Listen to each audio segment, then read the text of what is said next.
Welcome to the spookiest video on YouTube this year. No, not just because I'm here, it's NXT Halloween Havoc 2022 match card and predictions for you now on SCW. No need to spin the wheel to make a deal here on this channel. Make sure just to like the video, share it with a friend, subscribe to the channel, and leave your predictions in the comments below. We've got 6 matches going to be talking about here today. They are Roxanne Perez versus Cora Jade in a weapons wild match. We've got the North American Championship on the line, which is currently vacant, but we'll be determining a new champion via a ladder match. We've got Nathan Frazier, Oro Mensah, Carmelo Hayes, Wesley, and Von Wagner.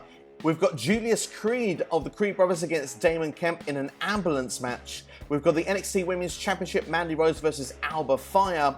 We've got Apollo Crews versus Grayson Waller in the Spin the Wheel Make a Deal match. And of course, we've got the NXT Championship defended in a triple threat match, the champion Bron Breaker going against Ilja Dragunov and Jade McDonagh. So that's the match card there for you. And do you know what? Let's get straight into it with the predictions. Let's talk about Roxanne Perez versus Cora Jade in a weapons wild match. And of course, Good Friends, Better Enemies was a great title for an In Your House back in the day. It suits this perfectly. These two are best friends getting in the business together. Of course, Cora Jade getting into NXT. Not long after, Roxanne Perez has done the same. But of course, even though they won the women's tag team titles in NXT, jealousy overtook from Cora Jade because, of course, Roxanne Perez won the breakup tournament. Looked like she could have been the one to defeat Mandy Rose. Cora Jade wasn't having it, turned on Roxanne Perez, and we've seen a heel side of Cora Jade over the last couple of months. These two did have one match at the time, and of course, a weapon was involved. Roxanne Perez at the time didn't have the heart to use it. It cost her the match, so it feels quite appropriate that we spun the wheel here to make the deal. We have a weapons wild match, and of course, this past week on NXT, they picked their poison. 2 matches, of course. Cora Jade picking Rhea Ripley, who beat Roxanne Perez at the time. No shame in that. And of course, Cora Jade did pick up the victory against Raquel Rodriguez, but of course, weapons were involved, and this, of course, was where disqualifications were involved in the match. I'm loving the way this has been put together. Really, really nice, because of course, after that match with Raquel Rodriguez, Roxanne Perez tried to use a weapon on Cora Jade. Cora Jade did escape. So yeah, leading into this Halloween Havoc match, I'm going to say a takeover match there for you. It feels like it could be a takeover worthy match, this one. I think it's the match I'm most looking forward to on the show, if being brutally honest. I think Roxanne Perez will pick up the victory here.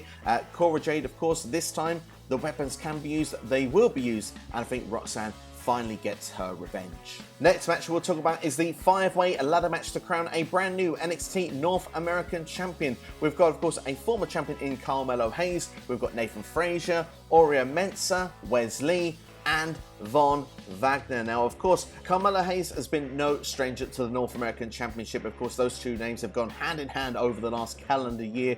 Carmelo Hayes was meant to defend the championship on NXT, and the fans were going to choose the opponent. Wesley was the one that was selected. Of course, Wesley was taken out, though, before the match could happen. Solo Sikoa came in and won the North American Championship, even though he wasn't meant to. So that's why the championship is vacant. It's been vacant for like the last 6 weeks or so now. We've had qualifying matches to get into this spot, and that's what we've got the lineup here. 5 top competitors, and it should be a lot of fun. I'm gonna say early off the bat, I think Carmelo Hayes is not winning this match. Of course, he's a showcase, a show stealer, a top performer, and a ladder match with him in it should be amazing to see. Certainly was at Stand and Deliver earlier this year.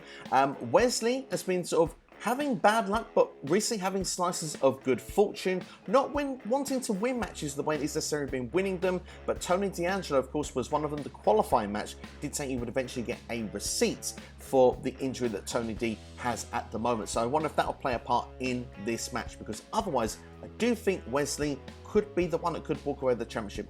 Von Wagner, I think, is there to make up the numbers. Mensah, of course, has been in NXT UK. We're still getting established with him, watching him on NXT on a weekly basis. I wasn't a full-time watcher of NXT UK, so this for me is quite nice to see him perform in the ring. But he's not gone undefeated into this. He's sort of already picked up a defeat against Carmelo Hayes. Makes me think he's there again to showcase his skills, not win the match. But then there's another guy called Nathan Frazier, someone that's been a standout performer since he's coming to NXT. I think he's taken it by storm as well. He's had some great standout matches.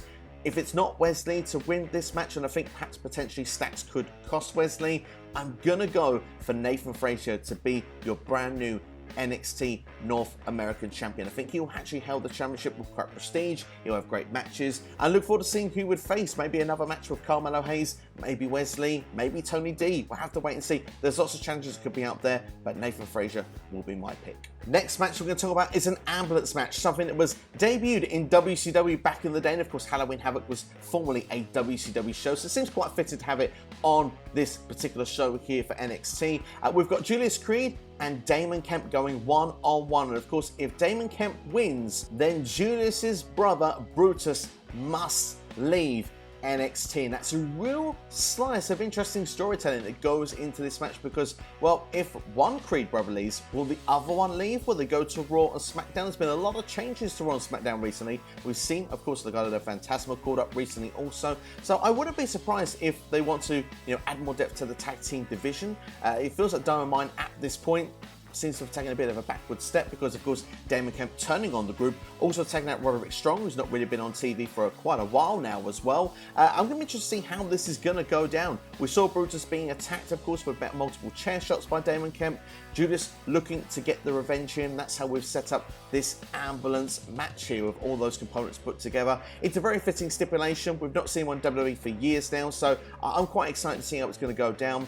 A part of me wants Damon Kemp to win because I think for me, the heel heat, it works really nicely here for him to pick up the victory. At the same time, I just wonder, are we really going to split up the Creed brothers at this point? It could be a good bit of storytelling for the next couple of months, keep Brutus off TV, then you maybe try to win him back into NXT, or like I say, Julius eventually goes up to the main roster to go to Raw SmackDown with Brutus. But at the same time right now, I just feel that Julius is going to pick up the victory. But as I say, I'm hoping that Damon Kemp picks up the victory. And do you know what? I'm gonna go with what I want. I'm gonna go heart over head here. I'm gonna say Damon Kemp. And do you know why? There's so much of a story to be told if Damon Kemp wins. What happens next with the Creed brothers? Damon Kemp gets a lot of momentum going forward in NXT. What happens to him if he just loses? Does he fall down the pecking order? And what about if Roderick Strong was to return here? Would he be on the side of Damon Kemp? Which, of course, he shouldn't be after what's happened, unless they're in cahoots all along. Or it could simply be that Roderick Strong is coming back to help Julius, but accidentally cost Julius because they've been building that match for a long time as well. So there's a lot of interesting elements to this match. So yeah, heart over head, let's go Damon Kemp to pick up the W. Next, let's talk about the NXT Women's Championship, shall we? Mandy Rose defending against Alba Fyre. Mandy Rose returned this week on NXT after being kidnapped by Alba Fyre. Isn't Alba meant to be the babyface here? Still. In the meantime, while Mandy was away, Sonya Deville did come to help Toxic Attraction, attacking Alba Fyre. Alba Fyre and Sonya having a match this past week on NXT. Of course, Alba Fyre picking up the victory despite the 3-on-1 odds. It feels like Alba Fyre, though, seems to have a baseball bat, seems to better keep Toxic Attraction at bay. She did sort of have the championship with her this past week. It makes me feel like she's not going to be the one. I think Mandy Rose is still going to retain. I know I said for the longest time, look out for Halloween Havoc because that's around the year point Mandy Rose has held the championship.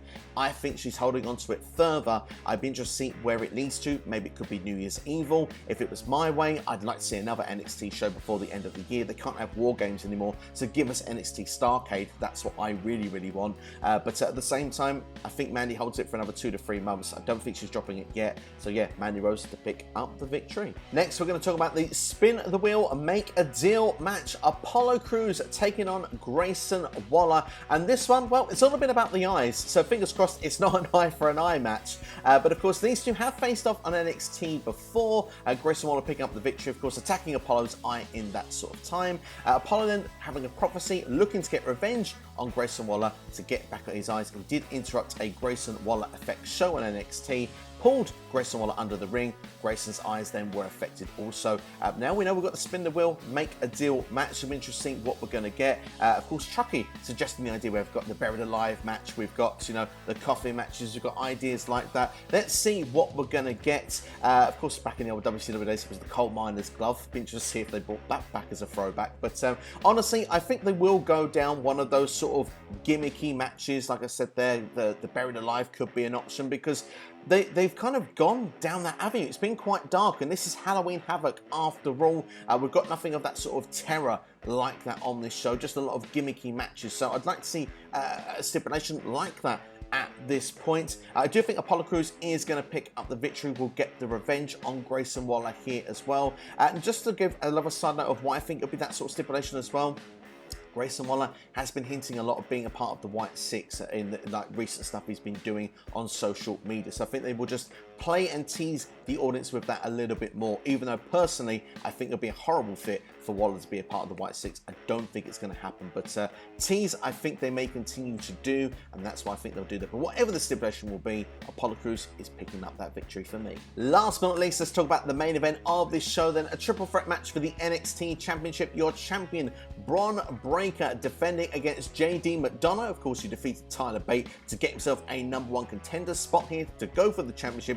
And of course, a returning Ilja Dragunov, someone who vacated the NXT UK Championship, never lost that title, and of course now, well, he should have been at Worlds Collide at that case because they crowned a new champion, Tyler Bate, who took on, of course, Bron Breakker, lost it, the titles unified, so now Ilja Dragunov feels that, well, this is the championship, now he can go for the NXT Championship. For me personally, as a triple threat match, I think this is going to be awesome. I'm really looking forward to it. If I'm going to be honest with you, I think the long-term play here is to have a singles match between Bron Breakker and Ilja Dragunov. I think that's what they're looking to do. I think they want to establish Dragunov with the American audience, the NXT audience, for those who have not watched much NXT UK. We've seen some great matches in the past of him in NXT, including against Volta, a previous takeover. I believe it was the last takeover, I believe, before they went to the NXT 2.0. But still, I think it would be a good idea here to do the triple threat. And Jade McDonagh as well, great for a TV main event. I think, again, that one-on-one with the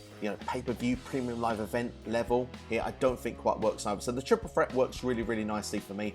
Also, at the same time, Bron Breakker has a history in triple threat matches of not winning them. He lost the NXT Championship the last time in a triple threat match, which of course included Ciampa and Dolph Ziggler. So what's going to happen here?